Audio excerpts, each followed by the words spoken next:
Gridiron Grinder! Hut hut hike! All right, Friday night, Gridiron Grinder time. I'm Ryan. With me, as always, is my buddy James.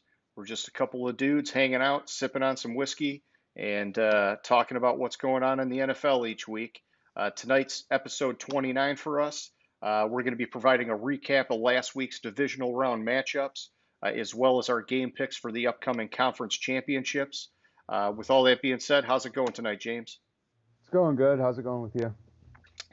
It's good, man. I'm digging these Friday night sessions, man. We've got it going for I don't know, like 5 months or something now. It's been pretty impressive. 6 months maybe. Yeah, it's been a while. Yeah, or well, I mean, hey, every Friday if it's episode 29, that's like 6 months, man. Shit, that's That's more almost than seven. 6 months. Yeah, it's almost seven Yeah. months, man. It's been Well, it's pretty like good. because it's like 4.3 weeks in a month. So what is that? Yeah, I think you're right. It's 6 months. Almost seven. 6.7 months. So Doing the we're. math, man. Yeah, we're on a good I'm an roll. I'm an accountant. What do you expect? Yeah, no, hey, I get it. It's your natural tendency. It's all good. All right, so for tonight, I think before we dig into the recap, let's do what we did last week and let's do name that stadium here first, and then we'll let it go from there. And so this is the part of the show where basically we explain James's traveling around the country. Every week he's got a different stadium in the background. Normally, he picks a stadium for one of the teams playing at home in the NFL this weekend. But since his options have been dwindling down as we get farther into the playoffs, we decided to switch that up for this week. He could be anywhere in the NFL, doesn't have to be one of the teams playing this weekend. But if you're watching and you think you know what stadium that is, uh, give it a shot. Throw your guess in the comments section. And if you get it right, you get a special shout out in next week's show. For this past week, we had a winner, James Rhodes. Congratulations yet again. Uh, your comment was a little bit, I don't know, maybe sarcastic the way that you put it in there, but you got it right. And so we're giving you credit for it, which, by the way, James was at Arrowhead Stadium. And James Rhodes, our winner from last week, he's our first ever three-peat winner. Thanks for playing. We hope you keep watching and keep participating. And so, James, you know, your trend up until this week is you've been trying to pick basically the game that you thought was the best game as the stadium you put in the background. I'm sure that it was probably the same for last week, but, you know, why don't you tell me if you had any particular inspiration for picking Arrowhead? Well, it was pretty fortunate that it was the game I thought was going to be the best game going into the weekend, and it was the only home stadium going into the weekend that I hadn't used already. No So kidding. You didn't use Arrowhead at any point in the regular season? no, I Holy I don't cow. think I don't think I did. Like I went back because I still have all the stuff on my computer and I didn't see it. So I apparently hadn't used Arrowhead yet. I guess I thought I would have for the Tampa Bay Kansas. Well, no, that was at Tampa, wasn't it? That's a good question. But hey, you got to dust it off last week, so you know you snuck it in there. Yeah, so I got it. But yeah, I think because I think all the games yeah, it was at Tampa. So besides that, like all their like big games, like they played at Buffalo, they played at Baltimore. They didn't really have any big games at home. Gotcha, They gotcha. played at Miami. Yeah, and it makes it that much more impressive the record that they ended up with for the regular season. If all their big games were on the road and they're still just spanking teams left and right, man, that's just crazy. Yeah, I think their toughest home opponent. Oh wow. You're skimming the schedule. Yeah, and like they didn't have a tough home opponent. I think like Vegas was their toughest home opponent. Did So Vegas beat them at home, or yeah, did that was Vegas? that was the game that Vegas won. But so they had Houston at home, New England at home, Vegas at home, the Jets at home, Carolina at home, Denver obviously at home, Atlanta at home, and then the Chargers at home. Gotcha. Well, hey, you know, And that's they just the way played it worked in their favor this year. at Baltimore, at Buffalo, at Tampa Bay, at Miami, at New Orleans. Yeah, and they just rolled everybody anyhow. It didn't even matter. Yeah, that's crazy. That's probably why I didn't have Arrowhead used because none of those games are home games are really big games. I gotcha. Well, hey, that's cool. You finally got to use it. So for this week, though, you got something different back there. I know what it is. Let's see if any of our viewers know what it is. With that all being said, let's move on here and let's just do our recap of this past week. This is probably the part of the show where I'm going to get to do a little bit of talking. And then since you totally annihilated me with the picks, once we get to there, I'm just going to kind of hand off the bike and be like, you got this. Let me know when you want me to talk. But so for this past week, just kind of looking at some of the news. Let's start there. Philip Rivers announced his retirement. Uh, you know, I'm sure you probably got some thoughts on it. For me, I think the first thing is just congratulations to the guy. I'm sure it's tough walking away from something you love like this, especially when you're a guy like him, where year in and year out you've been an above average performer. He's flirted with like that elite category, but I don't think many people would put him in that bucket. But he's had a lot of stability over the course of his career. I mean, 4,000 yards was a regular thing. The turnovers, some years it was bad, some years it wasn't so bad. But I'm sure he's wishing he would had another season in him to make that deeper playoff run, and it just never happened. And who knows? I mean, it could be a case where Indy wants to move on, and he just doesn't want to relocate and start again somewhere else. But whatever the reason, he's had a solid career, man. 8 Pro Bowls in 17 seasons, and it's a bummer, man. I mean, I don't put him in that like Dan Marino category where it's like, oh man, he's like one of the best ever, and he never got the ring, but he's pretty darn close, man. He's had a heck of a career for basically never getting shit done in the playoffs. What do you Yeah. think, man? Well, a couple things with him. Like he in like every stat that matters, he's top five. Yeah. Every stat that matters. Touchdowns, completions, like touchdowns, he's like third behind or something ridiculous like that. And all time yards, he's fifth. Like he's had a solid career. It's unfortunate that his best chance to make the Super Bowl, I don't remember what year it was, but it was the year that they played at New England, and he had a torn ACL, and Tomlinson was out. And Uh, I remember the game, I just don't remember the year.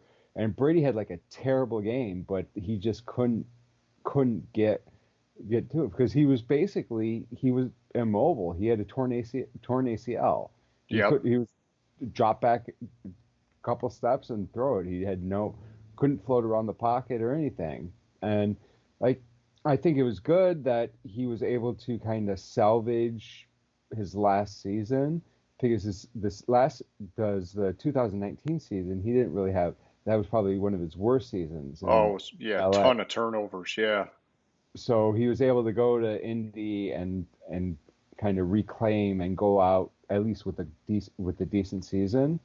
It'll be interesting to see what they do for Hall of Fame. Like I've heard a lot this week. Is he a Hall of Famer? Isn't he a Hall of Famer? And like it's pretty equal on both sides. He'll probably Yeah. make it because of how high he is. But if you just think about that draft class, I mean, you had Eli and Roethlisberger. Eli and Roethlisberger, and I thought there was one more, but I can't remember. But Oh, was that the one we were talking about that had Matt Schaub in it too?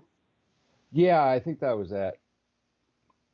Yeah, I mean, I'll tell you this, man. When it comes to Hall of Fame, I mean, my opinion doesn't mean shit. I don't get to vote, but I think he's a Hall of Famer. And when I look at his career, you're going back to the point in time where we had sort of like one of these fluctuations in the league where for a lot of years it was run, run, run. And then he was kind of like on the cusp of where it started to change back to more of like a pass first league. And he was one of those guys where just like every year was putting up 4,000 plus passing yards, and it's like basically like expected now. But for the first like 5 plus years of his career, that wasn't normal. There was fewer guys that were doing that kind of stuff back then, and so he was kind of like on like the cutting edge, like one of the pioneers for that era to make that kind of turn in the league. So I don't know. I think he's been a great player, and it's tough because the Chargers, it seems like every year when he was with them, we were talking about how they were snake bitten. Something happened every year, major injuries or some fluke plays, or, they couldn't get a good kicker or like whatever. There was like every year had like an asterisk next to it where it was like, damn, man, they could have been a playoff team if it wasn't for this. Yeah. Well, like a lot of things I've been hearing this week is about the dysfunction in the Chargers organization. Like back in his early career when he had, I think it was Schottenheimer was his first was his coach there for a while. Um, it was like Schottenheimer and whoever the GM was. The comment was for like Radio Row if we're scheduling them for an interview, they would have to schedule them 2 hours apart because they couldn't stand to even be on the first floor on the same floor together Oh, or yeah. shit like that. Like, I mean, stuff I've heard this week. There's been a lot of dysfunction in that organization, a lot more than I even thought of.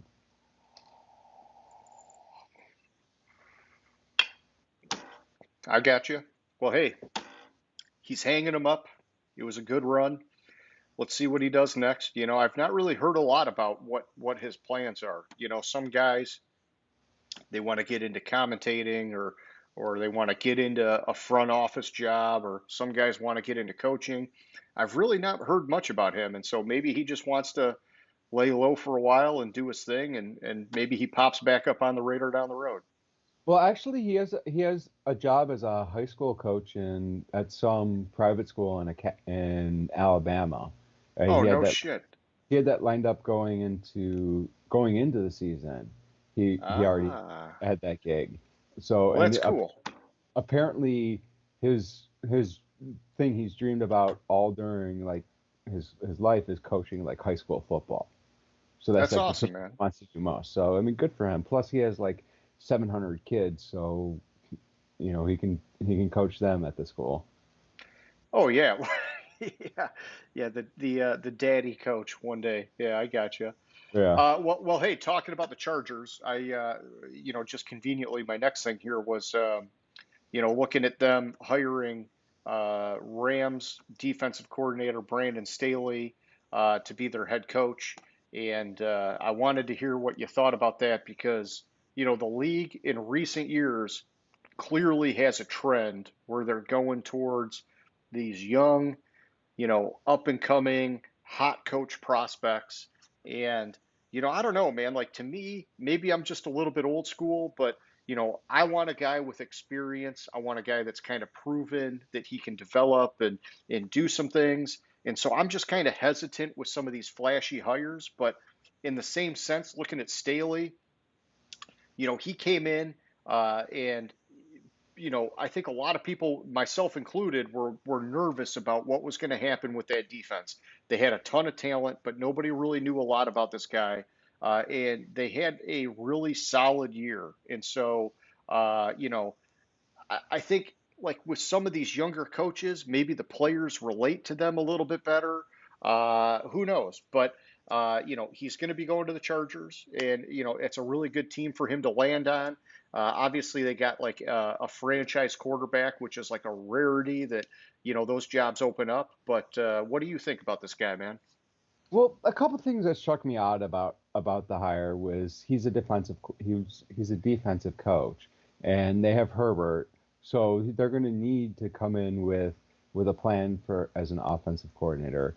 I thought I thought McVay did a great job with hiring him and getting rid of Phillips. Wade Phillips, yeah. Yeah, coming into the season, and I mean he's only been in the league for like 3 or 4 years. Like he hasn't been coaching in Oh, the oh, NFL for a super while. green. And that's what I'm saying is to me, I'm apprehensive to go and do that. I want somebody that's got a little bit more experience, a little bit more seasoned.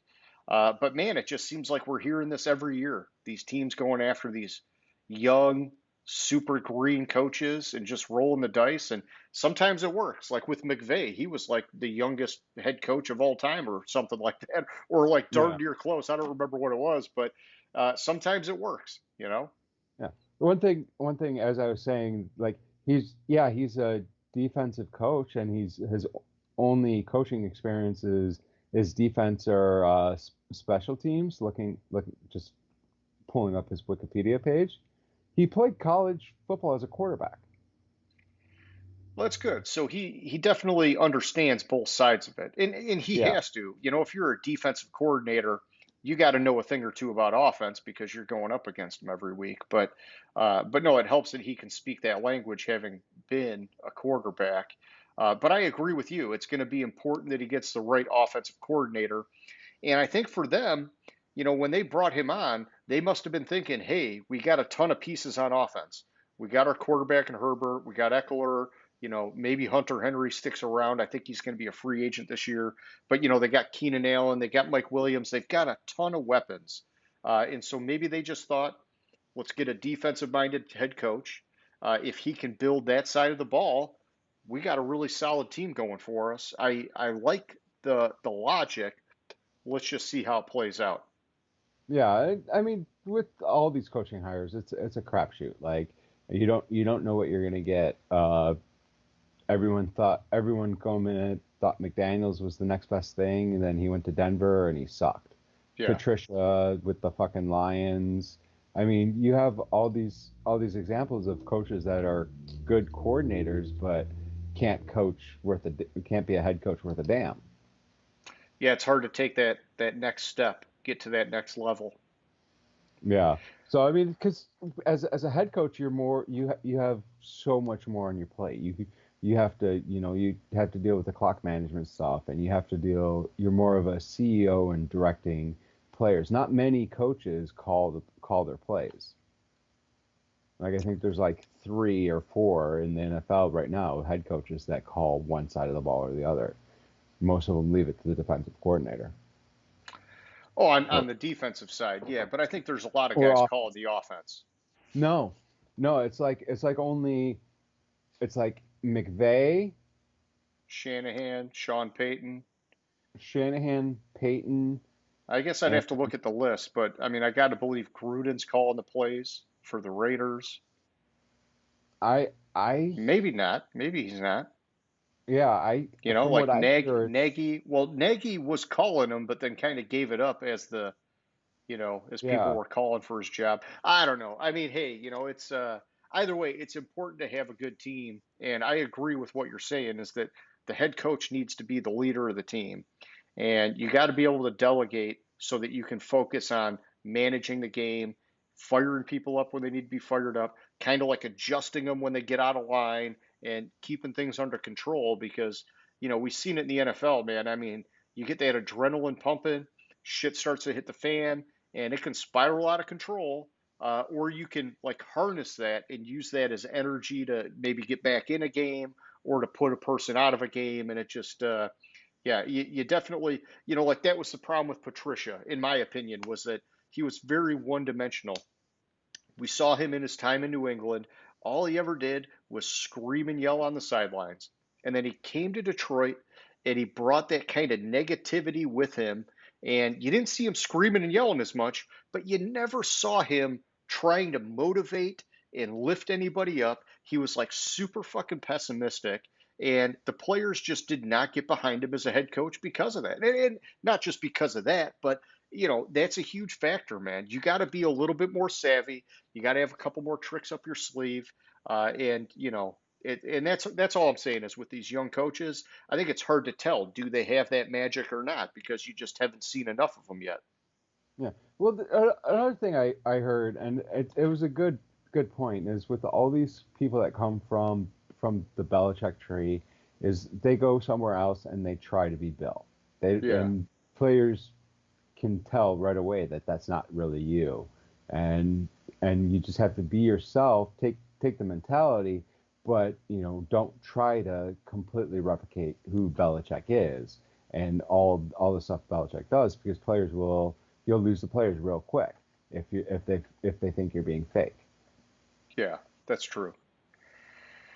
Okay, so the next thing I had on my notes here to talk about was just the situation in Houston with Deshaun Watson.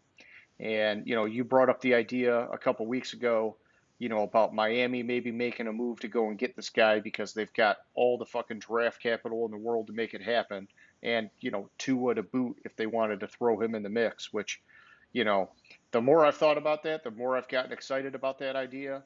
Uh, what have you been hearing lately on that front? Anything in particular? Well, I haven't heard anything as far as trades go, but actually today, yeah, I think it was this morning. One of the sports radio, one of the stations I listened to, they had Schefter on, and he was basically saying that he would be surprised if Watson plays for Houston in 2021. Yeah, Like, it, that's how it sounds bad like the it's falling situation is. apart bad. Yeah. Yeah, like it's just they're shit fucked. So I heard something about when they traded Hopkins, his like anger level was a 2 and now it's at a 10. And then I heard something about him like posting a picture wearing a 49ers jersey, and it's just, and then like quoting some like song lyrics that, it just, yeah, he's pissed, man. And I know that he's got that no trade clause, so he kind of controls where he could end up. Um, Man, I don't know, dude. Like I've been reading a ton of articles, just like people speculating who could be going after him.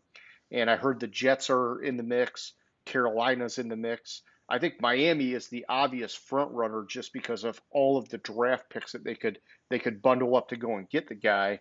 But it seems to me it's like, unless you've got like a Mahomes or a Josh Allen or a young freaking stud, like you got to be thinking, what could we throw at this team to go and get that guy?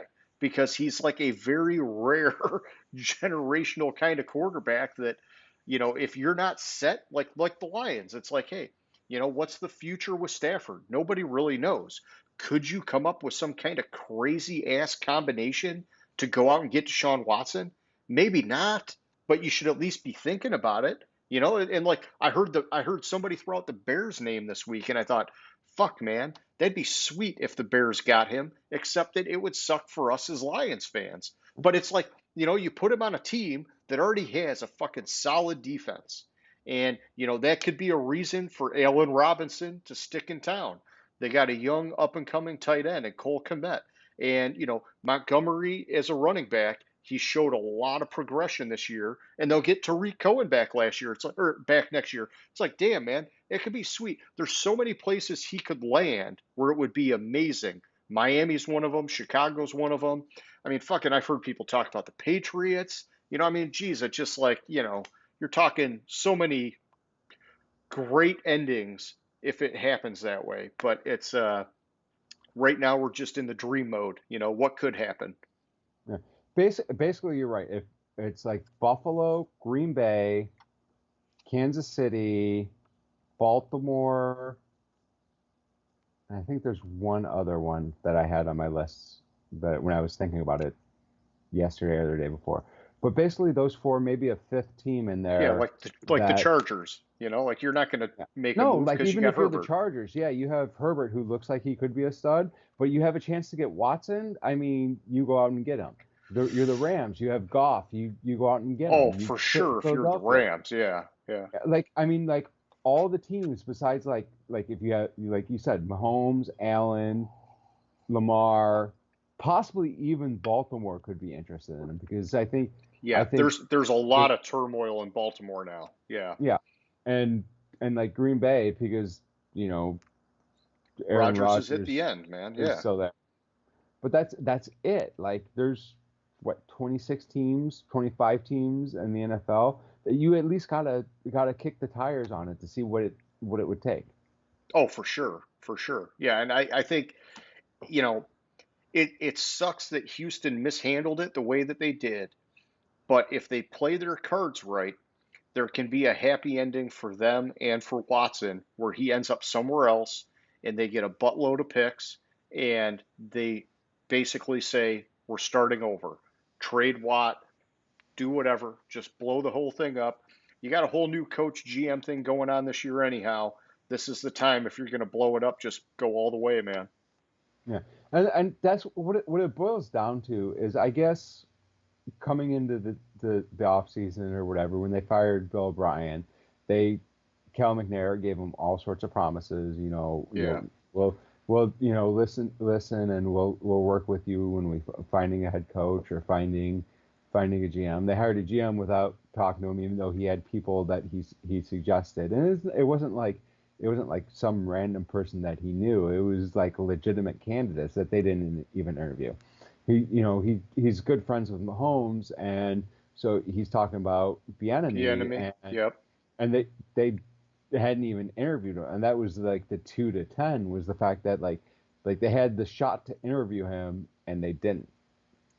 Yeah, there was just no respect, man. I mean, it's like, don't say that you're going to do something and then not follow up on it with the most important player on your team. You got this guy Exactly. locked into this huge contract. You should be fucking talking to him all the time. What do you think about this? What do you think about that? And, it doesn't mean that you have to, let him dictate what the team's going to do. Like in business, I've heard the expression, you never let the tail wag the dog. And I'm not saying that he's necessarily the tail, but I think you get what I'm saying is that he might not have the best idea, but you want to hear his idea because it might be a good idea. And if it's not a good idea, you should at least be having an open dialogue with him to talk about, well, I know that you think that, but maybe here's why it's not going to work and we should do this instead. Don't just not even give the guy the opportunity after you told him you're going to give him the opportunity. Exactly, and from what I'm hearing, it's not like he's suggesting, like I mean, for instance, suggesting Bieniemy for head coach. Like I mean, Bieniemy appears to be a solid Deserving. head Yeah. deserving head coaching candidate, and then to take like what, like 3 weeks, 3 weeks to interview Bieniemy in the first place, Yeah. and then I read today that they brought in Josh McCown for an interview. Yeah, I saw that, and on the one hand, I was like, shit. Like, you go from like basically 0 to 100 with a head coach interview, and then on the other hand, I kind of thought, hey, good for him, man. I mean, the guy played on like fucking half the teams in the league. You got to believe he knows a thing or two about playing in the NFL and how to get it done. But it's like that's the same thing for me. It's like I'd like to see him be like an offensive coordinator for a little while first. Yeah. All right, so hey, uh, enough of that rambling, man. Let's get to the games from last week, and let's do our little recap of those matchups. Let's start off with the Rams and the Packers. What'd you think about that game, man? So I thought it was an interesting game. I thought the problem with the Rams was obviously Donald wasn't himself. I Yep. thought if Donald was himself, it would have been closer and possibly the Rams could have won the game. And that's why I picked the Packers going in to beat the Rams, even though I was higher on the Rams, is because of the fact that Donald was hurt. And I mean, it showed like some of the biggest plays he wasn't in there because his ribs couldn't handle it. Yeah.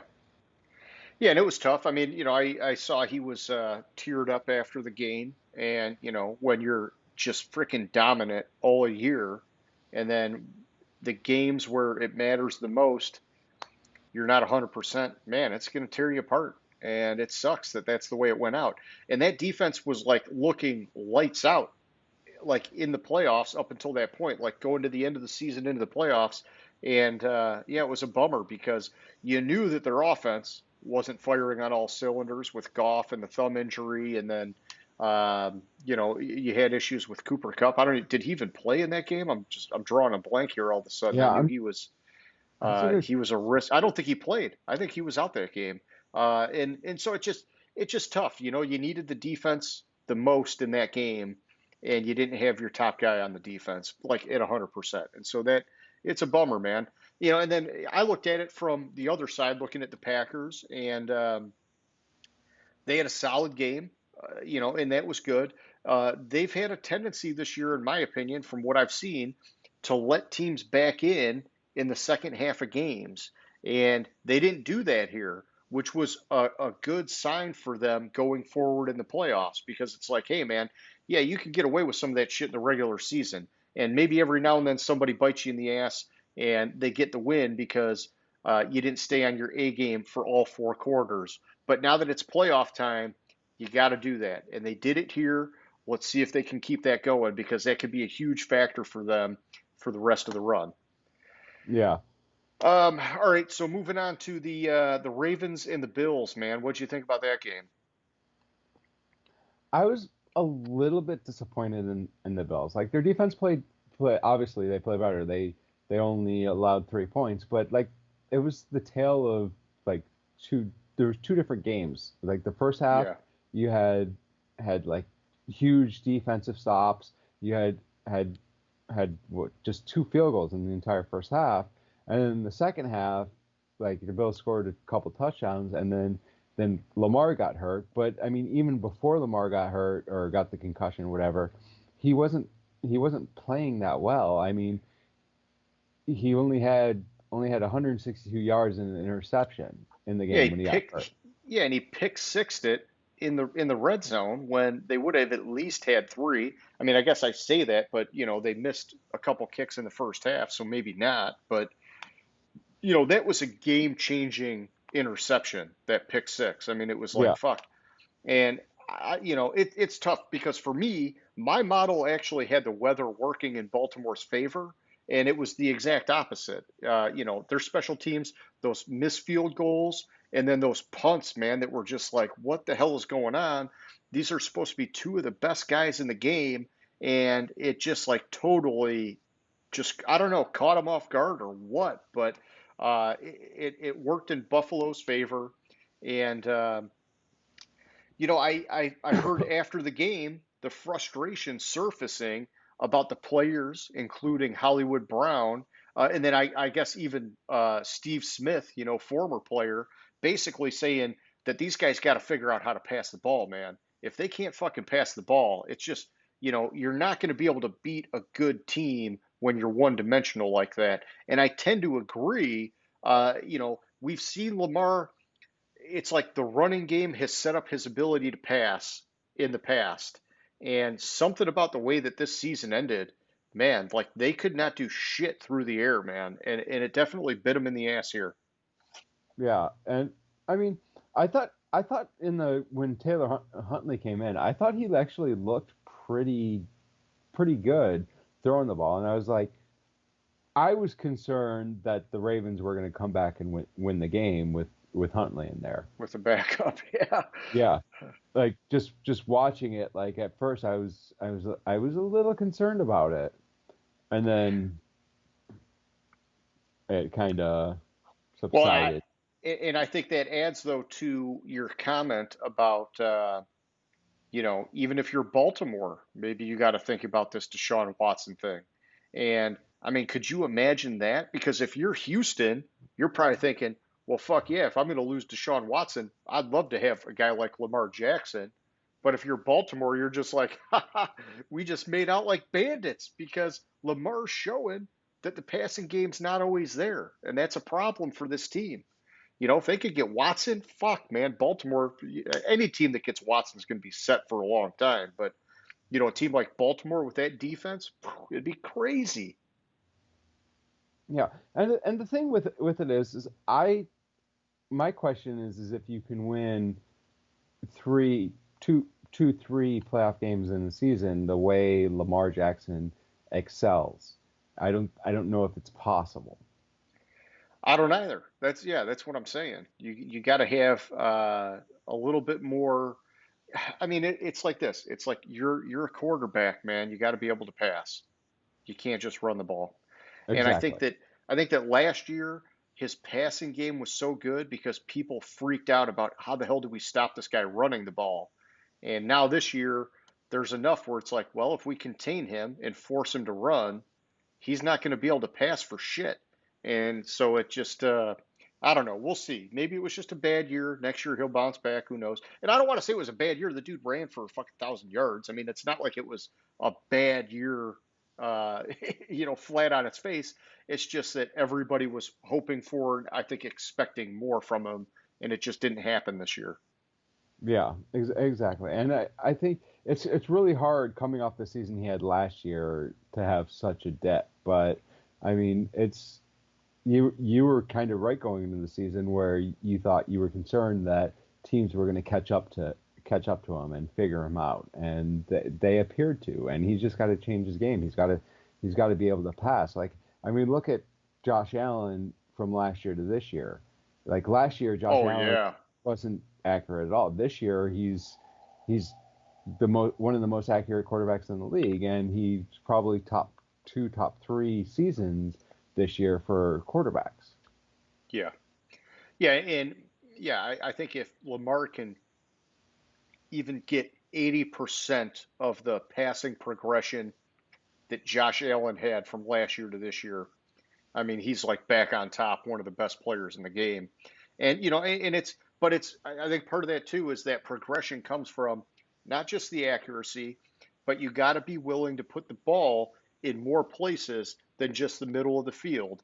And that's something that they talked about in games more as the season went on, is that he does not like throwing those outside passes. And in the NFL, you got to be able to make those throws, man. If teams find out that you have a tendency to go over the middle and go to I get it. They got Mark Andrews, great tight end. You want to get him the ball a lot, but you got to have full route trees, and you got to be able to get it to him in any route. And it seems like there's something there that's causing him to hesitate. Yeah, All right, so moving on here, let's talk about the Browns and Chiefs.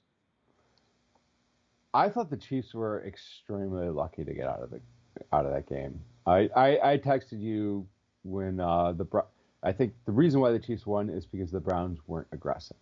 I texted you after like the last punt, Browns' last possession. I forget where it was in the game, but before Kansas City sealed it, I was like, they probably should have gone for it then. I'm probably one of a few people that thought, well, Chad Henne, your defense is probably going to stand up to it. You'll probably get the ball back. But I didn't think that. I thought you got to go for it. You got to be aggressive. They might not see the ball again, and that's just Andy Reid's style. Which begs the question though: is Mahomes a systems quarterback? Because Andy Reid has always had good quarterbacks. Yeah, Yeah, I mean he's not had something like this though. yeah, I know, but it's just a thought. Like if you think about it, like Andy I'm Reid always sure. has good quarterbacks. You can kind of in that offense, you can kind of plug in whoever at quarterback, and they can be successful. I think it helps. It definitely helps, because you're stacked. Tyreek Hill, Kelsey. I mean, you definitely got a lot there to work with. And you have one of the best offensive minded guys in the game calling the shots. But I think that Mahomes is legitimately a top tier guy, and it's a it's like the perfect storm of positive things working for that team. Yeah, but I mean, I'll t- if he went to a team with like a shit offensive line and, like, yeah, I mean, yeah, he could have some problems somewhere else, but that could be anybody, man. exactly, and I mean, it was just a thought I had as I was thinking about it. It was like I heard somebody say that, and I was like, I don't know if that's true, but then it popped in my head again, It and makes you think. It makes you think. Yeah. yeah, I mean, definitely Mahomes has probably the best start to his career of any quarterback that's ever come into the league. Yeah. Yeah. I think yeah, you can say that no problem. In my opinion, I think it's been a phenomenal start. And yeah, I mean, I missed some of that game. I was making dinner for the kids. I was actually grilling out on the deck in the snow and, making some ribs and burgers. And I was having a great time, but I was bummed out I missed about half the game. And, all I could think of was, man, that was the Browns' golden opportunity. And they messed it up. But, you know, it's tough, man. They've had a very good season. And so even though they lost this game, I don't want people to be dogging them because, the Browns, they've been in the dumps for years and they finally have turned it around. They just need to build off of this. Don't let this loss get in your head. You lost to the reigning Super Bowl champs. You had a hell of a year. You just got to keep it going into next year now. Yeah, yeah, keep it going. It looks like they have something real there. I think Stefanski's a phenomenal coach. He's one of the hits on coordinators that were hired to be head coaches that actually appear to know what they're doing. Yeah. Okay, so last but not least, let's talk about the Saints versus the Bucks. So I think with this, like, this game turned on the Cooks fumble. Like, I thought before that the Saints were pretty much in control of the game, and I was like, man, I got this one wrong. But then the Cooks fumble, and they I believe Tampa Bay scored a touchdown off that, and then it just kind of took off from there. A couple interesting thing I heard this week is apparently Breeze's wife said or posted on one of her social media accounts that Breeze was dealing with a torn rotator cuff in his throwing arm all year. I mean, if that's true, it makes you wonder, will he come back for one more run if he could get healthy? Because I know he's Yeah, taken a couple weeks to think about it. And we'll yeah, actually talk about that later, James. But, if you know what I'm saying, wink, wink. yeah. So I thought that was interesting that's probably why I was saying it all year. It's like he can't throw downfield, but he Hmm. probably couldn't throw downfield because of his shoulder issues. Yeah, he was limited physically and not Yeah. from a lack of strength, from an injury. Um, I agree with you, and I think that the play I'm about to call out actually happened before that fumble with Jared Cook. But you called this game as a Central Michigan player being the X factor. We thought it was going to be Antonio Brown. Wasn't really the case. But there was another Central Michigan player that was a big factor in this game. And so I want to just give a quick shout out to Sean Murphy Bunting. He got that pick in the first half, man, and that was a Yeah. momentum changer. And so all I can say there is fire up chips. That was fucking sweet. And so maybe it wasn't the guy that we thought it was going to be, but it was a CMU player nonetheless that he had an impact. He did have a couple flags in that game and whatever, that happens. But no, hey, I love giving the shout out to my Central Michigan guys. And I agree, though, that as the game went on, it definitely started to snowball. And it sucks, man. The three turnovers for Breeze, that's not the way he wants to go out. But even for Brady, I mean, it's not like he had a great game either. I mean, it just both of those guys, man, I was so excited to watch that game. I'm like, this could be it for both these guys. You just never even know. And so it's like, oh man, I want to see what happens. And I felt like, both of them could have done more. But it was, it's the playoffs. You never know, man. And both those defenses are playing good. So it's like, I don't want to like tear them down. I just, I'm thinking of these guys in their prime, and I'm like, oh, this could be a great game, and it just wasn't that way. Yeah, I mean, I was I mean, it was a close game, and I mean, it was both of them were competitive, but I'm looking for where is it? Like, I'm not seeing it must not have been Cooks. I must have remembered the play wrong. Well, I'll tell you this, man. One of the things that I did take note of from that game is that both Leonard Fournette and Ronald Jones, man, those guys were running with aggression Like they were just looking to hit people and hit them hard in that game. And that got me excited because I'm a power football guy. I want to see strong defense and I want to see a strong running game. And when I see that stuff going on, I'm like, oh, buddy, watch out. These guys are running angry. And that's huge in the playoffs for me. That's my style. There's more than one way to skin a cat, but that's what I like. Yeah, I hate that expression because why would you ever want to skin a cat? But that's another story. I did it back in school. We dissected a cat, but that's, we don't want to go down that road. People are going to freak out. So Yeah, and Murphy Bunting's it wasn't a pick six though. no, no, no. If I said pick six, I didn't mean that. No, it was a pick, but it was a momentum shifting pick. Yeah, I think they got him out in like inside the 10 or something. Yeah, it was the 3 yard line. They got Yeah, him out there of you go. bounds, which Yeah, it was and, close. but the fumble I found it was Cook. They were on Tampa Bay's 47, or he fumbled Oh yeah, no, at the that 47. yeah, that play bothered me because he caught the ball with a guy like right on him, and he like ran with the ball like just hanging out, not like like blatantly bad, but it's like when you catch like a ball like tight in coverage like that.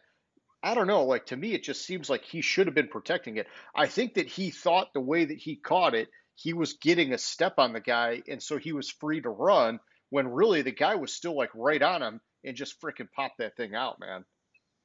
Yeah, and at that point it was still 20. It was late third quarter and it was 20-13 New Orleans. Yeah. Yeah, and then just the tide had turned. That was hmm it. But I agree with you. The Murphy Bunting play, that was a big play, but he also had a lot of boneheaded shit he did in the game too. Yeah, yeah, he had some flags, but you know what? Come on, man. Central Michigan, he's their cornerback too, and he's played pretty damn good, man. Pretty damn good. Yeah. Uh, okay, so let's move it on here. Let's talk about our game picks and our playoff bet update. And I mean, hey, in terms of the picks in the playoff bet, here's where we stand. You hit all 4 games last week, and with your assigned points in our new system, you're sitting at 38 overall. I swung and missed, having already been in desperation mode, only got 1 out of 4 games right, and so I've got only 16 points for the playoffs. And so with 2 rounds of games left, you've already locked it in. Congratulations. You kicked my ass. Just let me know when you find your bottle of whiskey, and I will gladly hook you up. But hey, the bet aside, we're doing the show because we like talking about the games. And so even though you got it in the bag, we're still going to make our picks and we're still going to keep doing our thing. So unless you got something to say where you want to rub it in, we'll move on to the conference championship picks here, man. No, I'm not gonna rub it in. I considered it, but that's not my style. See, when you sent me the spreadsheet earlier, that was my first thing. I was like, what's he trying to do here? He already knows he fucking won this thing. Now you still want my picks? Like, you just gonna see how bad you're gonna beat me down? What's going on here, James? I'm actually giving you a chance to at least make it close. Oh, well, to close the gap? Well, then I'd probably have to change my picks because I think No, one of them was the same as yours. So, I actually looking at everything and changing that pick. So oh, you're gonna do it for me. Okay. yeah, Well, why don't we kick it off with that then? So both the games are going to be on Sunday this week, and the first one I got is number 5 Tampa Bay at number 1 Green Bay. Uh, Originally we both had Green Bay, but it sounds like you're switching to Tampa Bay here, man. yeah. I was when I actually made this pick and picked Green Bay, I was going back and forth on it, and I had Tampa Bay making it to the Super Bowl. I had Green Bay losing in the first round at home to New Orleans. But when I look at this game, while Antonio Brown being out, which is why he didn't have a big game last week, just because he got injured. But he's already been ruled out. Um, I think I think that was difficult, and that's what gave it the edge. But the more I look at it, is Green Bay's weakness is their rushing defense. Ronald Jones is a talent. I think that I just something's telling me that Brady's going to pull this out and be the first team to be on the first team to host the Super Bowl at their home stadium. Which, I mean, it's Brady. How can I really pick against them? Yeah. It's just I can't pick against them. Every time I pick against them, I'm wrong. I don't know if Green Bay can get the pressure that they need against Brady, and I think with how bad Green Bay's run defense is, I think they'll bite on the play action a little bit too much. And Rodgers always seems to blow these big games every once in a while. Like last year at San Francisco, a couple years before that, they blew the game in Seattle. I mean, you want to say it was the onside kick that screwed that game, but it was just they seem to not have that killer instinct in the championship game for some reason. Rodgers is 1-3 in championship games, while Brady's what is he? He's been to 9 Super Bowls, Just 10 fucking Super Bowls, phenomenal. Yeah. and this is his 14th conference championship game. So that's what, like 10-4, 9 and It's hard to go whatever. against that track record. Yeah, Yeah. I hear what you're saying. So you're going with the Bucks. I'm going to go with the Packers, and this is one of these ones where I this whole year I've been going with my model as much as possible, and I would love to go with the Buccaneers because they got a couple Chippewas on that team with Murphy Bunting and Antonio Brown, as you know. And it helps that, hey, Brady is a Michigan guy, so that's cool, hometown stuff. But um, when I look at these two quarterbacks, I see that Rodgers is having just like a lights out year. And I know Brady has had a great year too, but this past week's game, it gives me cause for concern because he didn't light up the scoreboard, he didn't light up the stat sheet, and it makes me think like, hey, it's an aging quarterback who has more left in the tank, and I think it's Rodgers. And so I maybe need to change my opinion here as you're telling me that, Breeze had this shoulder thing going on. And so, there's always more to the story than just what you see in one game. And so, I'm probably making up to be more than it really is. But I don't know. My model says Green Bay. I'm going Green Bay. I think Rodgers is on a mission because, he doesn't know what's going to happen with him. Is he going to be with the Packers after this year or not? I think he wants to just fucking light it up while he can do it. And then it's kind of like he could basically do whatever the heck he wants from there. It's like, well, shit, I just won a ring. And now you guys are going to go with freaking, what's his face that you drafted last year or whatever. Who knows? I don't really know. But I agree with you that it is hard to go against Brady. And at the end of the day, I'm hoping that this is the game that I was looking for last week with the Saints and the Bucks. I think it's like this could be the matchup. This could be a fucking sweet one that we remember years down the road. And so I'm keeping my fingers crossed for that, whether I'm right or wrong in this one. Yeah, I think this weekend's going to be all all like awesome games. Like you're probably going to be like 27-24 in the Bucks Packers game, and 35-31 in the Kansas City game. Like, I mean, you're going to have close competitive games, and it'll be entertaining. Yeah, that'd be sweet. Well, hey, so let's talk about that then. Next up is the number two Buffalo Bills at the number one Kansas City Chiefs. Yeah, so this game, I could have done the easy thing. My Super Bowl at the beginning of the season was Tampa Bay and Kansas City. And sorry, I just got an alert that was like really loud on my computer about some like update that's gonna run. So it kind of just like threw me off for a second.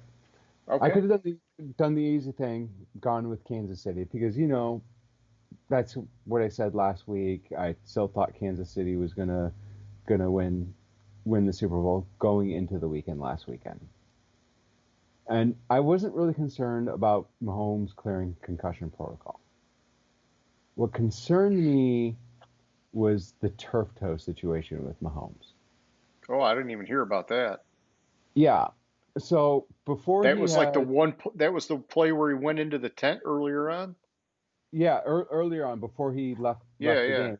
So he has some sort of turf toe injury, foot injury, something going on, and that severely concerns me with him being able to plant, to be able to push off on his throws, to be able to get outside the pocket. Like you look at the iconic comeback plays or the iconic plays of Mahomes' career, it's he does something to extend the play and then throws no look behind the back around the goalpost to somebody to like make Yeah. like the Some best throw, crazy shit. Yeah. yeah, or he runs like 41 yards down the sideline when you think he's going to run out of bounds. Like he always has one of those plays. What gives me pause about Buffalo is this postseason in the two games, Buffalo only has 57 yards rushing. Yeah. They've been very one dimensional. They only average, I mean, they're only slightly below their average. It was 64 per game. And the only team that has ever won or ever made the Super Bowl with that low of a rushing or lower even was the 99 Rams Okay. who averaged who averaged 41 per game. Yeah. Greatest show on turf era. Yeah. But when I look at this game, Josh Allen is playing lights out. The defense is starting to step up a little bit and here and there. Like their defense is making big, huge plays. And with the injury of Mahomes, I can't say I can't say that I can see Kansas City winning this game because a hindered Mahomes, who wasn't having when you compare the quarterbacks, Mahomes was having a worse season. I'm sorry, Allen was having a lot better season than Mahomes. He's like the first quarterback to have 35 plus passing touchdowns. I think it was 4,500 yards or whatever it was. I forget. Uh, Passing and five rushing touchdowns in the season. I mean, he's just playing ridiculous. Yeah, 45 plus, 4,500 plus passing yards, more than 35 touchdowns, and five or more rushing touchdowns. Plus, in his career in the red zone, how many interceptions do you think Josh Allen has thrown? Oh, I don't even know. In the red zone, Josh Allen has thrown 43 touchdowns and zero interceptions in his career. Damn. That's impressive. So all that is telling me the Bills are going to win this game. Yeah. You found all your info to go Buffalo. I got you. And that turf toe thing, that does bother me. I'm still going Kansas City because the model's going Kansas City. And, basically for me, kind of like in the last game, I was trying to look at which quarterback had more left in the tank, and I went with Rodgers. And this one, I was thinking, which of these two quarterbacks is going to be more composed and has more of that clutch factor. And I think that that's Mahomes. Now, the injury, that could change things. But in these couple of playoff games with Josh Allen, he's definitely been better than he was last year in that playoff game. But you've seen him be visibly frustrated like he was with the Colts in the Colts game.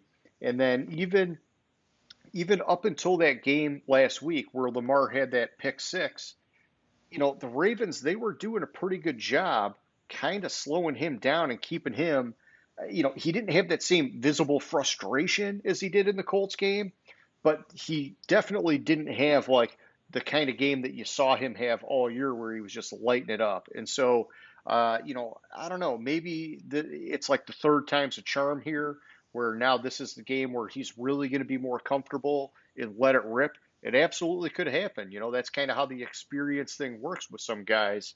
But I just, I don't know, man. I was going Mahomes in this one, and I was going the Chiefs in this one. I'm going to stick with it because that's what I got to do. But same thing. I'm hoping it's a great game, and it should be. When I look at these two matchups, you kind of just look at the dynamics of it. In the AFC, you kind of have like the two hot young quarterbacks facing off. And then in the NFC, you've got like two living legends in Rodgers and Brady facing off. And so it's like, no matter what happens, it's going to be a Super Bowl that's all about like either a changing of the guard or like, oh, these crafty veterans, man, they got one more ring, like it's going to be good no matter what happens. Yeah, it should be a good game, and I'm excited about this weekend because of the matchups like Brady Rodgers, like that's the matchup we've been dreaming about since like for the last like 15 years, whatever. Yeah, for That's sure, like, man, for sure. Yeah. and then Mahomes and Allen, I think that's a matchup we could see for the next 15 years, the way these guys are playing. Absolutely. I mean, that's the way it looks right now. These guys are going to be on the top for a long time. Yeah, so we'll see what happens, but I think that both games are extremely close games, and they were difficult to call either way. I think, what did I do? 6 points for the Tampa game and 5 points for the Bills. Gotcha. But it was like I'm more confident. I'm probably going to flip that. I'm going to do 5 for the Tampa game, 6 for the Bills, because I'm more confident in the Bills winning than I am Tampa Bay. Gotcha. I don't even know what my points were for this one, but it doesn't matter because you already fucking beat me down. But they're in the spreadsheet, so, if we got to look them up. Yeah, I think you were 6 on Kansas City and 5 on Green Bay. Gotcha. All right, well, hey, let's move it on here to question of the week. So similar to Name That Stadium, we like to kind of close out each of our shows each week by basically just asking a question, and James and I give our take on it, and then we would like our viewers to post their comments about what they think of our question, what's their opinion on the topic. And so for this week, I'm sure this is just like the blatantly obvious question, but there could be a few of them. But I'm just going with, James, what do you think, man? Is this going to be the way that Drew Brees goes out? Was that his last game? Or do you think he's going to come back for one more? Especially now that you've heard about this shoulder thing, it sounds like his contemplation is going to be a little bit more complicated than if his arm had just kind of faded off here and he was kind of pigeonholed into retiring. My opinion on it is that, we know he's got the job lined up in the booth for when he does retire. And, I'm sure this game, because of the 3 picks, it's not an ideal way to go out. It's going to weigh on him. But, I mean, just trying to keep it all in perspective, the guy has still had an amazing Hall of Fame career. And it's like the difference between him and a guy like Phillip Rivers is that Brees did get the ring. And so, to me, it's the factor that matters the most here is, can you play at that high level? And if the arm is not there, it's time to hang it up. There's no reason to go back out and fall off a cliff and go out with the wheels falling off. You're still going out on top, even though the last game wasn't your best game. I just, like I look at what happened a couple of years ago. Well, this is more than a couple of years ago now, but Peyton Manning's last season in Denver, you know, his arm strength was fucking gone. And it was a miracle that they won that fucking Super Bowl because honestly, I'm probably being harsh here, but he was like one of the worst quarterbacks ever in a Super Bowl game.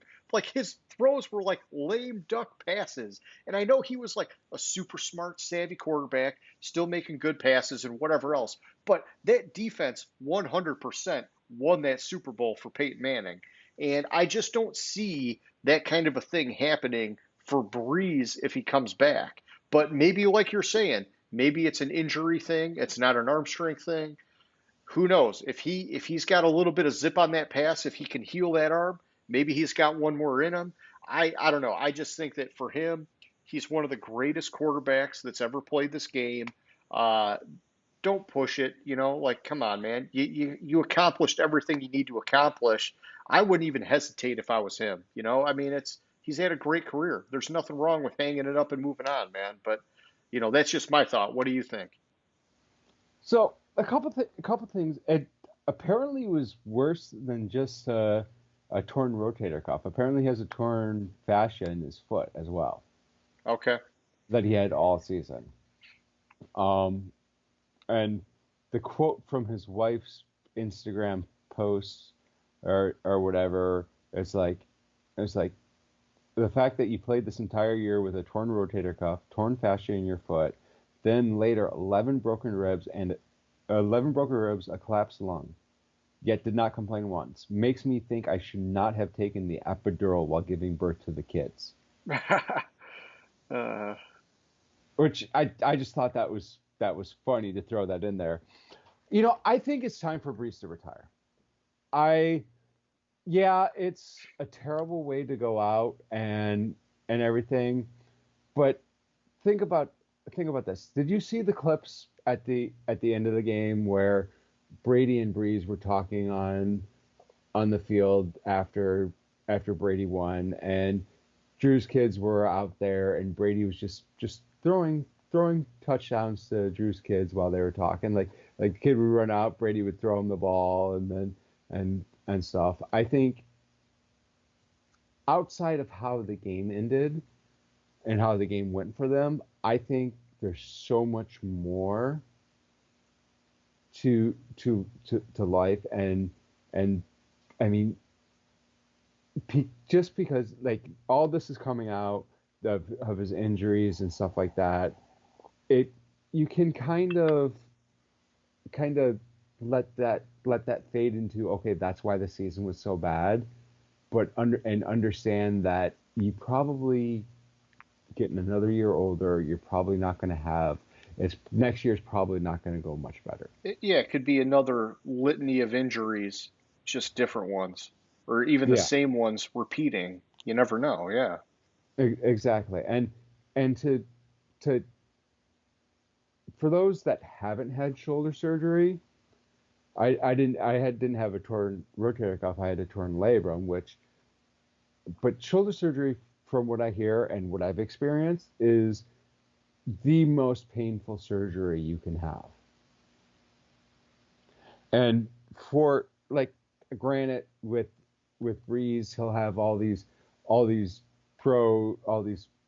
high priced physical therapists, and if you really have the drive to come back, he could come back. But it took me a good 2 years to completely recover from my shoulder surgery.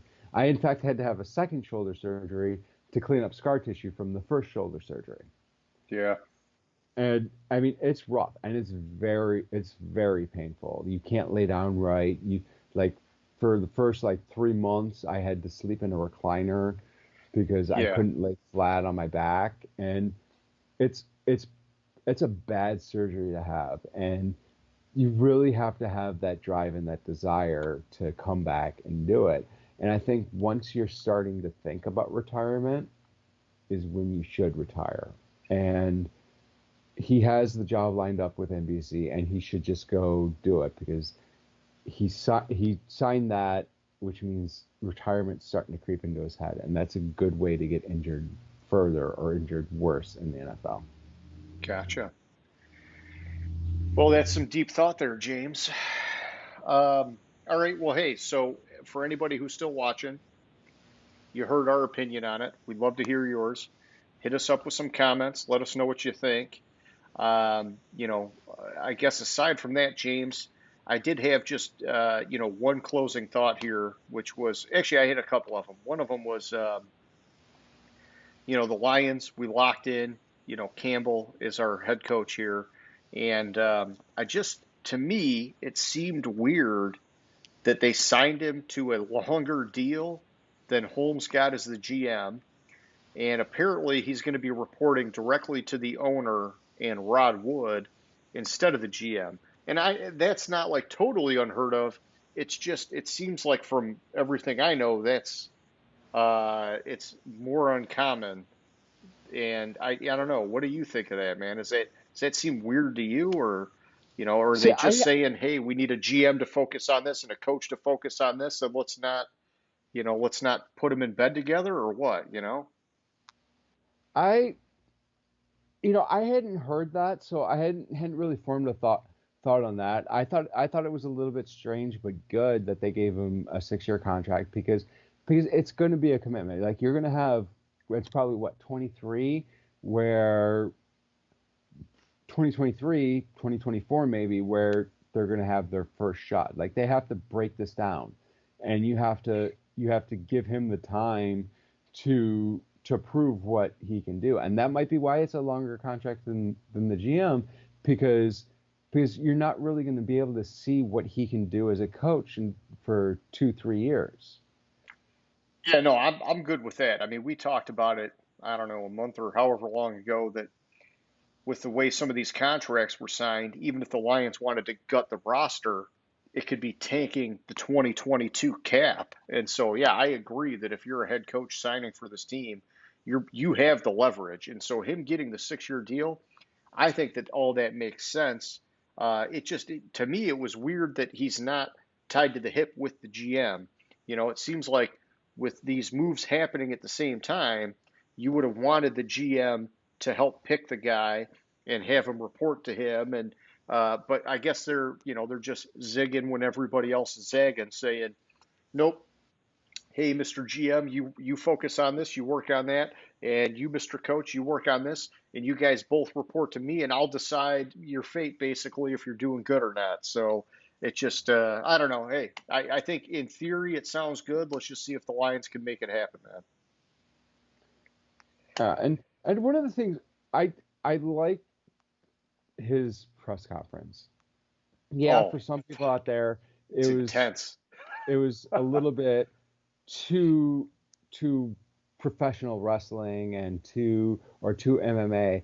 But there's in the last probably about 10 years, there's been two press conferences I've heard that made me ready to run through a wall for that guy. One of them was last year, and it was Matt Rule's press conference with Carolina. I was ready to go for the Panthers. Like I was pumped. And then this one. I also like how how Campbell is like acknowledging that the GM and him, that Holmes and him won't always agree, but it's let's work together and get on the same page, and we will be on the same page, and they're in it together. Yeah. So I mean Well, those things I really liked about the press conference. I mean, and I was pumped up. I was super pumped after hearing them. It's like we're gonna fight back, and that's what you look at the previous coaches that have come in. They like Patricia was. I mean, Patricia was a dead fish, so I'm not even going to talk about him. But they always talk about what they can do, and they always thought that they were. It seems like past coaches have always thought they were the smartest guy in the room. Yep. And this guy seems to be like, I'm It's about maybe, effort. and it's about effort. It's not about what you know. And we're gonna be tough as fucking balls and fucking punch you in the face and take chunks out of you if you're taking us down before we get, and we're not Yeah. gonna give in. And No, it has me excited, man. I think that a lot of people, they're like all over the fence. Like, what do you think of this guy? Like, a lot of people are like, he's way too intense. You can't be that crazy as a head coach. And I like it because I've heard past players talk about how, yeah, he's really intense right now because he's really excited. He just got introduced, but he's also very good at shifting for whatever the circumstance calls, knowing how to adjust depending on what is needed in that moment. And for me, I like the intensity, and I hope we build a team that is just like a smash mouth football team where even if we're not winning games, I want us to be the team that people are like, fuck, man, I don't want to play the Lions because they know it's going to fucking hurt. And I don't know, something about this guy, it just makes me feel like that could be coming down the road. It may not be this year because, those kind of like total 180s with the team are very few and far between. But I like what I'm hearing, like you're saying. yeah, exactly. Okay, so the other thing I had here in my notes was just talking about this whole thing going on where and I don't have the list of players, but it's happened a couple times now in this playoff where a team gets knocked out, they release a guy, and then another team picks him up, and so you've had players play on multiple teams in the playoffs here, and to me, I guess I kind of understand, like, hey, if you're going through waivers and you're doing this, you're doing that, it's all fine. It makes sense. But it seems to me like there needs to be some kind of a rule where you're like locking these rosters or in some way restricting them because otherwise, like a good team could potentially be dumping a player that goes to a team to benefit them on their Super Bowl run. I don't know. I just something about it seems off to me. Like, have you been hearing about this? Like, what are you thinking is going on here So the only time I had heard about it was, um, like I think it was last week. with The pack, Valdir, the offensive lineman? yeah, and like it was, it caught me as strange, but like I thought like the explanation was the only reason why they were able it was able to happen was because he was on the Colts or whoever he played for's um, practice squad. Okay. But I hadn't heard anything coming into this week about Yeah, I thought I new. heard there was another guy, and it just kind of like ruffled my feathers. I was like, man, I don't like that shit where you could just be like picking up somebody's scraps where that could actually help you plug a hole as you make your run. It's like, and I get it. You can't like 100% lock a team's roster once the playoffs start because guys get hurt and things like that happen. But I don't know. It just seems like there's got to be some kind of restriction to it. Like maybe it's once the playoffs start, you can only upgrade from your practice squad or something like that, where it's like you can't go and pluck some guy off of some other team or I don't know. I just and maybe there's some rules and I got to read up on it. I don't know. I just kind of thought, man, I don't like hearing that kind of stuff. Yeah, I was just trying to glance at it to see if I could find something on the rules or here we go, waiver priority, maybe. But anyways, it does catch me as weird. Nope, that's fantasy. Yeah, fantasy football. I mean, hey, that's a whole different thing. But but hey, even in fantasy, like in our league, you lock the rosters. Like you can't go and dump your guys once you're knocked out. Like it just there's rules against that, but that's a fantasy football game. It's not quite the same. Yeah, it's not quite the same, but it did It strike can me as definitely it can definitely benefit a team that maybe would not have been benefited otherwise, and it hurts their opponent. And so it's like, man, I don't know. It's just like I could see a team being on like the wrong end of that and being like feeling like they got the raw end of the deal. Like, oh wow, you were able to pick up an offensive lineman that you needed. Like, oh, that's garbage. Like I could see just people being pissed about that. yeah, no, I completely agree. I just before this year, I never heard anything like I never heard of this happening. Same here. Same here. And maybe it did, and I just never paid attention. But yeah, this one, it just like kind of stuck out like a sore thumb to me. I was like, whoa, what the fuck is this about? Deadlines, eligibility, priority order, practice squad limits. See if I could find it. I'm just Yeah, do some digging, man. We're at the end of the show anyhow. We're just chilling. You go ahead and look it up. I'll sip on my whiskey. Just relax. I'm just glancing if I can't find anything.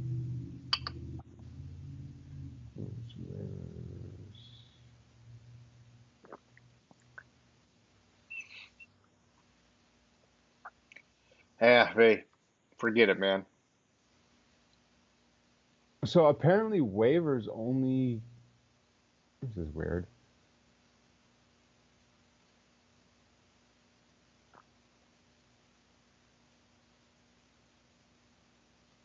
Huh. Yeah, I'm not. Not seeing anything. Yeah, it's way. What I'm finding is way basic information.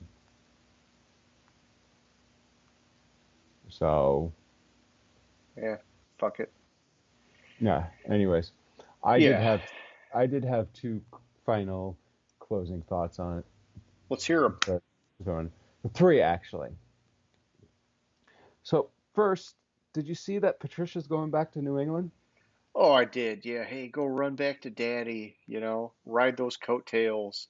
Yeah. I heard it's more of a front office job. And so, people have been already saying like, this is Bill's way of grooming him to be a successor. I don't fucking believe that for 1 minute, but he was successful under Bill. And so, hey, that's fine. Go back there and fucking do it. But to me, that was your only fucking option, man. I don't buy the shit that Ian Rappaport was saying when we fired him at all. That he's gonna get a job, he's gonna get a lot of interest. Bullshit, man. It was a train wreck in Detroit from Mhm. the get go with that fucking scandal. The only option he had was going back, fucking tail between his legs, and getting a job for Belichick. That's my opinion. Yeah, I don't have anything thing to add to that. Like I knew I was I was surprised that he was getting a job back with Belichick. I thought like all the shit that went on with Detroit and how terrible he looked in Detroit. Belichick was like, nope, you know what? Yeah. Fuck you. But, honestly, it made me wonder, did Belichick know about the scandal before he came to Detroit? Because that was kind of the one thing that gave me pause when I heard he was going back. Because, like you're saying, if Belichick didn't know about that and then found out when he came to Detroit, you would think that he would have washed his hands and moved on and been like, oh, I don't want anything to do with you now. But it leads me to believe that he knew about all that shit when Patricia was there. And that's why he was so easy to welcome him back because he already was okay with it. And to me, it's like, maybe they know more. There's always, parts of the story that we don't understand. But I just that whole thing was just it was just such a sour way to start off in Detroit with him that I don't know. It's bogus. But hey, he's back home with Bill, and good for him, man. but fuck him because he was a piece of shit and he sucked for Detroit. That's my opinion. Yeah, it's this next one is um another surprise that I saw this week. Who I thought this person was a terrible GM. Okay. Oh, are we going back to the Lions well here and Martin Yeah, Mayhew? Martin Mayhew Yeah, and the going to Washington Washington. football team. Yeah. And I So it yeah, makes no yeah, sense. yeah. Give me your opinion. Yeah, yeah. It makes no sense to me. Showed, I'm sorry, he didn't show that he could handle the job when he was with Detroit. Yeah, everyone thinks Detroit's, oh, they're a dysfunctional franchise. What the hell do you think you have in Washington besides a dysfunctional franchise? Yeah. You're retreading a loser from a losing franchise, and while you're trying to change the culture and turn your franchise, which is a losing franchise, into a winner. It just made no fucking sense. Yeah, like I tell you, man, I tried to look at both sides of the coin here on this one because he definitely did not get it done in Detroit, and that's why he's gone. And there's good and bad things that happened in Detroit. You know, when he took over, he talked about before him, there was no real process going into the draft. It was, they kind of did homework and like, rated guys and ranked guys, but they didn't really have a good strategy or plan to go into the draft. And, at least in his mind, he was like more structured and organized. And that part I was cool with. But at the same time, it was like, hey man, you were like the right hand man to the GM before you became the GM. And so if there was no structure and no strategy and things weren't organized, that's kind of on you as well. Ultimately, the GM is responsible, but like, you need to be pushing this guy to get his shit together because normally when the GM goes out, you go out with him. You don't get to replace him. And he got that in his favor in Detroit and it didn't work out. So we fired him, and life goes on. But I did hear a lot of positive stuff with him in San Francisco, and that he is he's been a valuable part of their organization, and this could be a good move for him going to Washington, and so like kind of like in that regard, I want to see him do well because it's like, okay, you were a GM and it didn't work, and you went out, you got a job elsewhere, and you were still in a high level position, and now you're getting a second shot at GM. Can you show that you learned from those mistakes and that you've progressed over this time? You know, I do believe that some guys should get second chances, and I am comfortable with Mayhew getting one with the Redskins. Well, not the Redskins, with the football team. Yeah, but it sucks because it didn't work as a Lions fan here. But hopefully he's learned and things have gotten better. But yeah, it's dicey. It's definitely dicey. Yeah. Well, I mean, since he's left the Lions, it's not like he hasn't been had jobs as executives in the NFL. Yeah, and that's what I'm saying is that he does have still high level experience, and so it's like, you know I gotta believe he's learned a few more things along the way. That's all I'm kind of getting at is that his experience in Detroit seemed like, it didn't work out for a lot of reasons, but it did seem like he was trying and he just wasn't ready for it or he just wasn't good at it or whatever. But maybe this second time around he'll be more prepared and ready for it. Is I guess what I'm trying to. That's Yeah. kind of what I'm Which, getting at. which that makes sense. And it'd be great if he does succeed. Like I for some reason I want to see Washington turn it around and Yeah, I'd be love to see Washington that turn it team. around. Yeah. But in the same sense, but I think that is because it gives me hope that maybe the Lions someday can fucking do it. Well, hey, Cleveland did it. So, yeah, I mean, it can happen, James. It can No, happen. no, I know, and I, I just the more these teams do, like, but the problem is if Mayhew succeeds in Washington, then it gets me thinking, well, what the fuck's wrong with the Lions? Um, a lot, but Yeah, it's not that. it's not the same Mayhew. It's not the Mayhew from however many years ago. This is a Mayhew that now has all those additional years of experience and hopefully, professional development. And so he's a better GM the second time around than the Mayhew we got as GM when he was in Detroit. Which makes sense, and that's a good way to look at it. As with all this additional experience in the NFL, maybe he's learned more than, because he really only work under Matt Millen?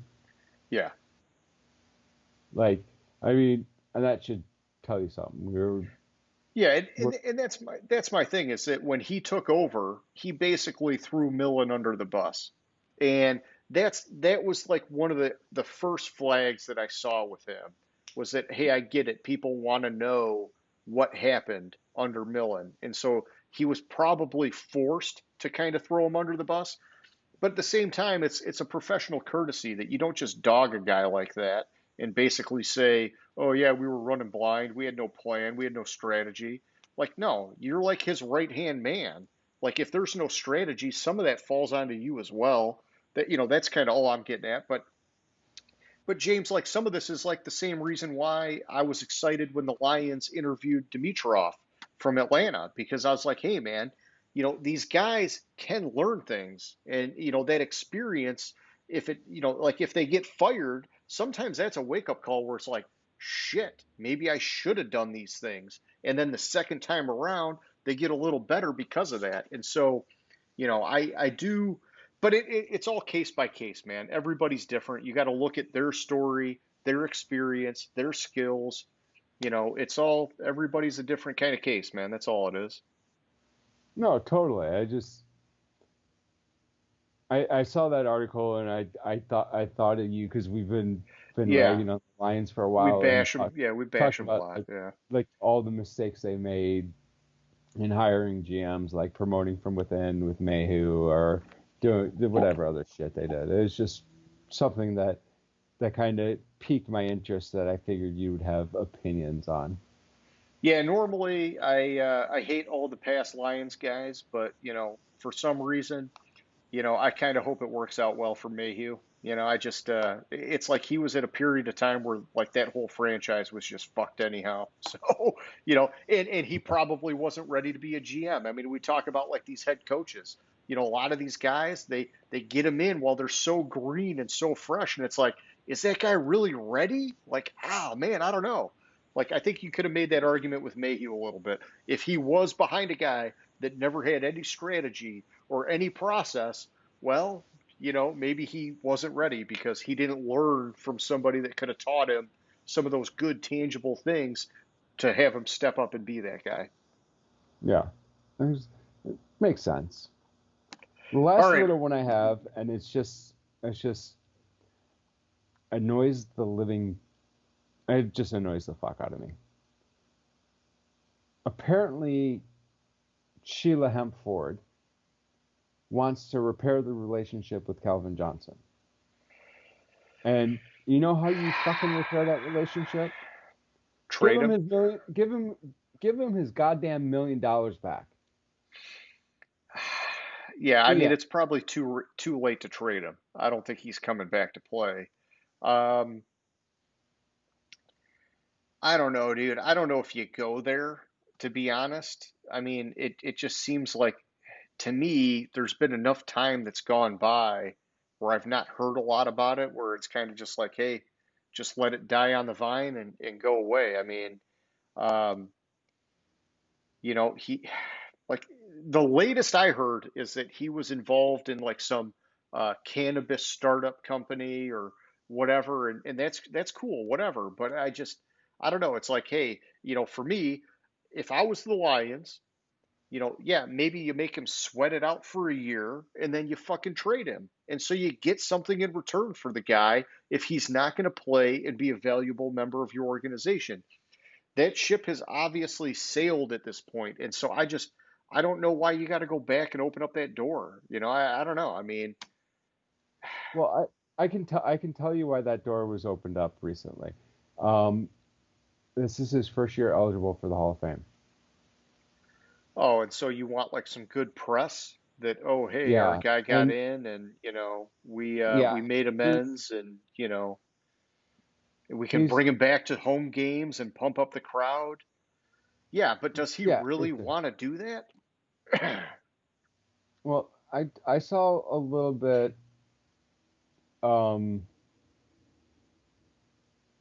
there's a little bit in the article about it, but apparently they were talking about his Hall of Fame candidacy because on like Tuesday or Wednesday this week, they had a meeting to discuss it, like Yeah. whatever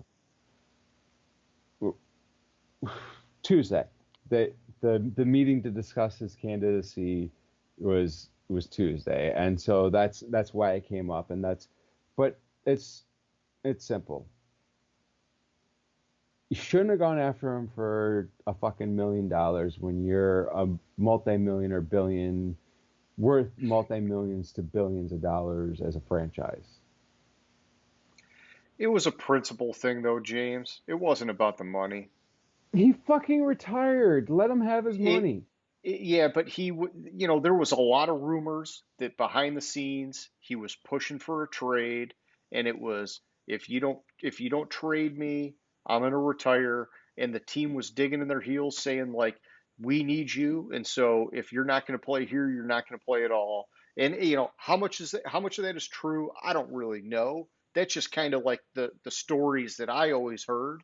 And so, like, as the team, they were digging in the heels. The thing is, as the fan, I was like, shit, if that's going on and the guy's not going to play, at least get a fucking draft pick and trade him. And then you got something to build off of. It was like the worst game of chicken ever. Like everybody fucking lost, man. It was like I don't know. And so I'm sure there was more going on, but that was the perspective I had on it. Well, see, I could see that logic if back when Barry Sanders retired, the team did the same fucking thing. Yeah, and I don't know. I was a lot younger back then, but it could have been a similar deal with Barry, man. And Yeah, it that's could, that's a but tough one because Barry, like publicly, I think everybody looked at him as like the victim of like, oh man, you were so great and it just never worked out. I don't think the public really felt that way as much with Calvin Johnson. And maybe I just, maybe I'm wrong and I don't know. But here, going back to your original thing, it's like, them trying to make amends. I think if they're trying to make amends to capitalize on his Hall of Fame bid, you know, that's a business decision. You want to get the publicity and you want to like make money off of that and whatever. Like, okay, I get it. As like a business leader, you want to try and jump on that. As a fan, it's like a little bit, it's like impure. It's like you're only doing it then for the publicity and for the money. It's like if you're doing it because you believe it's the right thing to do to bury the hatchet and try to have a good relationship with this former player, then do it. And that's why you should do it. Don't be doing it for some secondary, money driven motive. That's the part I don't like. I mean, as a human being, it's like, yeah, I do believe that, you should give people second chances and you should try to like forgive and forget and move on. And so for that, it's cool. But it's like, I don't know, like, do you really need to do this right now? Do you need to like, and I guess this is why, because you got something that's spurring that. It's not like this just kind of like manifested out of thin air. There, there's like some business reason driving this is what's going on. yeah, exactly. Which is ridiculous. Just should let him go. And I can understand a little bit, and as I look it up for the Barry case, because like that was like 6 million that of his signing bonus, or no, yeah, 6 million of what was remaining on the signing bonus, because he got an $11 million signing bonus and 2 years later retired. Gotcha. And but apparently, as I looked it up, interestingly, Sanders offered to pay back the entire 5.5 million if the team released him. Once the Lions were going after the 5.5 million. So, but okay, so was that his way of saying, I want to go play somewhere else? and the team basically saying, forget you. I doubt it because I seem to remember something. But if you're asking for a release, isn't that what you're saying? I want to go play somewhere else. Release me. I'll give you all your money back, but release me. No, but he said that after the Lions demanded the 5.5 million. And it was like while it was in arbitration, Barry said, okay, you want the 5.5 million back? Release me. Yeah, to me that's like code for I want to play somewhere else. Yeah. So I just for some reason I recall, and it's a long time ago, but obviously I was a lot younger then. But for some reason I recall Barry saying when he was drafted that he was only going to play for 10 years. Yeah, I know exactly what you're talking about. I heard that a lot growing up, that he called it that he wanted to play 10 years and that's it. And that's what he did. And so, that's one of these things. There's always more to the story. We don't know what's going on behind the scenes. We don't know what's going on in these guys' heads. But then it's like, if you're Barry, why did you sign that contract if you were only going to play for the however many years? It's like, maybe you were thinking something different and it just didn't work out. And then that was kind of your fallback. Well, I was only going to play 10 years anyhow. I don't know. Yeah, it was just weird, but like I remember it, but I've never. Or maybe the team was like, well, shit, I get it. You might only want to play 10 years, but listen, just sign this big deal. We'll give you a nice signing bonus. And if you feel good, we'll get you back. You never know what way it was going on in the background, man. And then when it didn't work out, the team was like, oh, fuck you. I want my money back. Yeah, so it's just weird. New book deal. New book details Barry's reasons for quitting.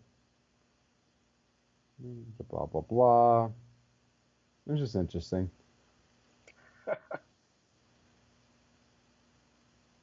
He says it was tough to stay focused and motivated. Management no longer cared about winning, and it trivialized everything I did during the off season to prepare myself. Huh. Uh, It's tough, man. It's tough. I mean, we're both Lions fans, and we want it to work out, and it just in our lifetimes has never worked out, like ever, like not even been close to working out. And we're talking about the same thing happening right now with Matt Stafford. It's like a very similar situation. A higher end quarterback that's really played, well over the years, played through injuries, whatever else. I know I bash him, I give him all sorts of shit. I'm a fan, that's what I do. But, the guy has really been a great professional quarterback, and, you know, he's never going to fucking get anywhere with the Lions, man. And so what are we going to do? Are we going to trade him before it's too late? Or are we going to let him fucking retire on us like Barry did, like Calvin Johnson did, and like so many others that weren't at that level that we just never heard about? I've heard a lot of rumors lately about Stafford being traded to the Colts.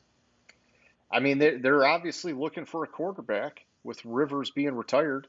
Carson Wentz was the big, like the obvious choice. But the one that I heard this week that you might get a kick out of is that I heard Jared Goff is actually like a likely target for them as well. And I could actually see Goff fitting into Frank Reich's offense very well. Could he get somebody better? Maybe, but that's a team that's like already a playoff caliber team as long as they have a good quarterback. I think Goff could fit that bill, and I think Goff could do what Carson Wentz did under Frank Reich a few years ago and have like a sweet season. It's just a matter of can they make the deal. But would it be, Yeah. could it be Stafford? Yeah, I'd love it to be Stafford. you know? I mean, I think we talk about it all the time. I think it'd be great for Stafford if he went somewhere else. And it'd be great for us to move on because we're kind of like sitting in no man's land where nobody's winning. Like he's not getting it done for us, and we're not getting it done for him. And so let's just have a clean break and let's wish him luck and hopefully it works out. Yeah, and it almost worked out 1 year for the Lions in our lifetime. Okay. What year? 91, 91, 92 playoffs. They went to the NFC Championship game and lost 41 to fucking 10 to Yeah. Washington. Yeah. So did it really almost work out, James? I don't know. I mean, that's the farthest they've gotten in our lifetime. So yeah. Yeah. Well, it's the farthest they've gotten basically in the history in the Super Bowl era. I think that's their own the win over Dallas 38-6 that year. I think that's their only playoff win since like 1957. Oh, yeah. It's been forever, man. Yeah. It's a joke, dude. It's a joke. I mean, Yeah. like, like what's the expression? Every now and then, even a blind squirrel gets a nut. It's like, come on, man. Like, you have to, like, really be fucking up to not get one playoff win all these fucking years. Like, holy shit. It's just that bad. It's that bad. Yeah, it's really, really unbelievable. I don't. ugh. Okay, I think this is a good spot to Shut it wrap up. down. Yeah, because I'm just gonna Yeah, we're start to just, get really, really, really pissed off. we're going on tangents. I mean, you should get pissed off. I've dropped like 25 F bombs at least tonight, but, next week it'll be your turn. I don't want to be the only one dropping the F bombs, James. Yeah, so that season it was their first playoff appearance since '83.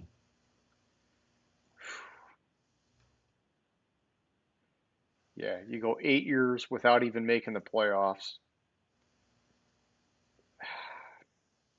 Let me see.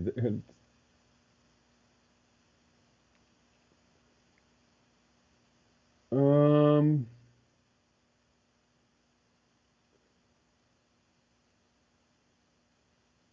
shit.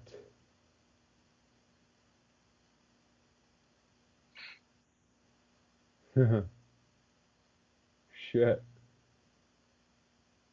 Before that, like they went 82, 83, hadn't been since 70. Time before 1970 was 1957. Oh my gosh. Yeah. So actually, technically, since then, since the '91 season, they've been more successful than they were in their previous history. Yeah, but it's still safe to say we are the most garbage franchise in the NFL. Yeah, very safe to say that. I mean, they've won